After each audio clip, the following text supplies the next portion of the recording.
श्रीमद्भागवत गीता के तीसरे अध्याय का महात्म। श्री भगवान कहते हैं, प्रिय, जनस्थान में एक जड़ नामक ब्राह्मण था जो कौशिक वंश में उत्पन्न हुआ था। उसने अपना जातीय धर्म छोड़कर बनिए की वृत्ति में बन लगाया। उसे पराई स्त्रियों के साथ व्यभिचार करने का व्यसन पड़ गया। वह सदा जुआ खेलता, शराब पीता और शिकार खेलकर जीवों की हिंसा करता था। इसी प्रकार उसका समय बीतता था। धन नष्ट होने जाने पर वह व्यापार के लिए बहुत दूर दिशा में चला गया। वहाँ से धन कमाकर घर की ओर लौटा। बहुत दूर तक का रास्ता उसने तय कर लिया। एक दिन सूर्यास्त हो जाने पर जब दसों दिशाओं में अंधकार फैल गया, तब एक वृक्ष के नीचे उसे लुटेरों ने धर दबोचा और शीघ्र ही उसके प्राण ले लिए। उसके धर्म का लोप हो गया था, इसलिए वह बड़ा भयानक प्रेत हुआ। उसका पुत्र बड़ा धर्मात्मा था और वेदों का विद्वान था। उसने अब तक पिता के लौट आने की राह देखी। जब वे नहीं आए तब उनका पता लगाने के लिए वह स्वयं ही घर छोड़कर चल दिया। वो प्रतिदिन खोज करता, मगर राहगीरों से पूछने पर भी उसे उनका कुछ समाचार नहीं मिलता था।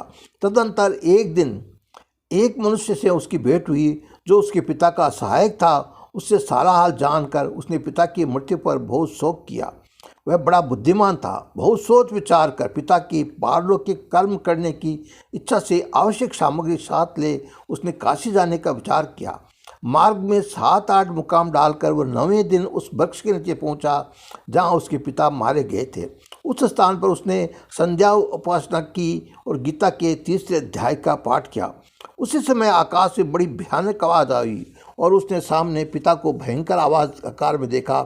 फिर तुरंत ही अपने सामने आकाश में उसे एक सुंदर विमान दिखाई दिया जो महान तेज से व्याप्त था। उसमें अनेक क्षुद्र घंटिकाएँ लगी हुई थी। उसके तेज से समस्त दिशाएं अलौकिक हो रही थी। ये दृश्य देखकर उसके चित्त की व्यग्रता दूर हो गई। उसने विमान पर अपने पिता को दिव्य रूप धारण किए विराजमान देखा। उनके शरीर पर पीताम्बर शोभा पा रहा था और मुनिजन उनकी स्तुति कर रहे थे। उन्हें देखते ही पुत्र ने प्रणाम किया। तब पिता ने आशीर्वाद दिया। तत्पश्चात उसने पिता से ही ये सारा वृत्तांत पूछा।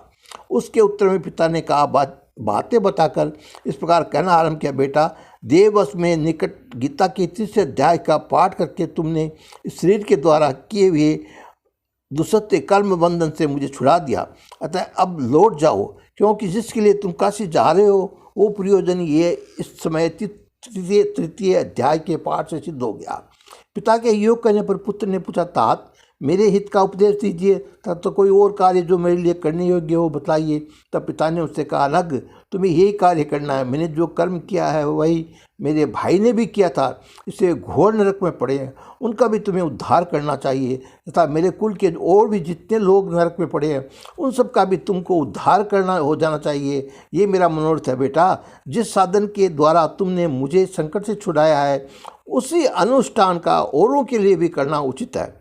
उसका अनुष्ठान करके उससे होने वाला पुण्य उस नारकी जीवों को संकल्प करके दे दो, जिससे वे समस्त पूर्वज मेरी तरह यातना से मुक्त हो स्वल्प काल में श्री विष्णु के परम पद को प्राप्त हो जाएंगे।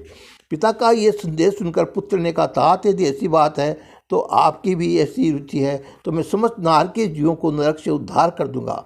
यह सुनकर उससे पिता बोले, बेटा, एवं अस्तु, तुम्हारा कल्याण हो। मेरा अत्यंत प्रिय कार्य संपन्न हो गया। इस प्रकार पुत्र को आश्वासन देकर उसके पिता भगवान विष्णु के परम धाम को चले गए। तत्पश्चात स्वयं भी लौटकर जन स्थान में आया और परम सुंदर भगवान श्री कृष्ण के मंदिर में उसके समक्ष बैठकर पिता के आदेशानुसार गीता के तीसरे अध्याय का पाठ करने लगा। उसने नारकी जीवों का उद्धार करने की इच्छा से गीता पाठ जनित सारा पुण्य संकल्प करके दे दिया। इसी बीच में भगवान विष्णु के दूत यातना भोगने वाले नारकी जीवों के छुड़ाने के लिए यमराज के पास गए। यमराज ने नाना प्रकार के सत्कारों को उनका पूजन किया और कुशल पूछी। ये बोले, धर्मराज, हम लोगों के लिए सब और आनंद ही आनंद है। इस प्रकार सत्कार करके पितृलोक के सम्राट परम बुद्धिमान यम ने विष्णुदूतों को यमलोक के आने का कारण पूछा था। विष्णुदूतों ने कहा, यमराज, शेषशय्या पर शयन करने वाले भगवान विष्णु ने हम लोगों को आपके पास कुछ संदेश देने के लिए भेजा है। भगवान हम लोगों के मुख से उसकी कुशल क्षम पूछते हैं और ये आगे देते हैं कि आप नरक में पड़े समस्त प्राणियों को छोड़ दें। अमित तेजस्वी भगवान विष्णु का यह आदेश सुनकर यम ने मस्तक झुकाकर उसे स्वीकार किया और मन ही मन को सोचा। तत्पश्चात मदोन्त नारकी जीवों को नरक से मुक्त देखकर उसके साथ ही वे भगवान विष्णु के वास स्थान को चले गए। यमराज श्रेष्ठ विमान के द्वारा जहाँ क्षीर सागर है वहाँ जहाँ पहुँचे, उसके भीतर कोटि कोटि सूर्यों के समान कांति में नील कमल दल के समान श्याम सुंदर लोकनाथ जगत गुरु श्री हरि का उन्होंने दर्शन किया। भगवान का तेज उनके सैया पर बने हुए शेषनाग के पणों की मणियों के प्रकाश से दुगना हो रहा था। ये आनंद युक्त दिखाई दे रहे थे। उनका हृदय प्रशंसा से परिपूर्ण था। भगवती लक्ष्मी अपने सरल चितवन से प्रेम पूर्वक उन्हें बार बार निहार रही थी। चारों ओर योगी जन भगवान की सेवा में खड़े थे। उन योगियों की आंखों में के तारे ध्यानस्थ होने के कारण निश्चल प्रतीत होते थे। देवराज इंद्र अपने विरोधियों को परास्त करने के उद्देश्य से भगवान की स्तुति कर रहे थे। ब्रह्मा जी के मुख से निकले हुए वेदांत वाक्य मूर्तिमान होकर भगवान के गुणों का गान कर रहे थे। भगवान पूर्णतः संतुष्ट होने के साथ साथ ये समस्त योनियों की ओर से उदासीन प्रतीत होते थे। जीवों में से जिन्होंने योग साधना के द्वारा अधिक पुण्य संचय किया, उन सबको एक ही साथ ही कृपा दृष्टि से निहार रहे थे। भगवान अपने स्वरूपभूत अखिल चराचर जगत को आनंद रूप दृष्टि से अमोदित कर रहे थे। शेषनाग की प्रभा से उद्भासित एवं सर्वज्ञ व्यापक दिव्य विग्रह धारण किए नीलकमल के सदस्य श्याम वाले श्रीहरि ऐसे जान पड़ते थे मानो चांदनी से गिरा हुआ आकाश सुशोभित हो रहा हो। इस प्रकार भगवान की झांकी करके यमराज अपनी विशाल बुद्धि द्वारा उनकी स्तुति करने लगे। यमराज बोले, संपूर्ण जगत का निर्माण करने वाले परमेश्वर, आपका अंतःकरण अत्यंत निर्मल है। आपके मुख से ही वेदों का प्रादुर्भाव हुआ है। आप ही विश्व रूप और इसके विधायक ब्रह्मा है। आपको नमस्कार है। अपने बल और वेग के कारण जो अत्यंत दुर्लभ प्रतीत होते हैं, ऐसे दानवेंद्रों का अभिमान चूर्ण करने वाले भगवान विष्णु को नमस्कार है। पालन के समय सत्यमित शरीर धारण करने वाले विश्व के आधारभूत सर्वव्यापी श्री हरि को नमस्कार है। समस्त देहधारियों को पातक राशि को दूर करने वाले परमात्मा को नमस्कार है।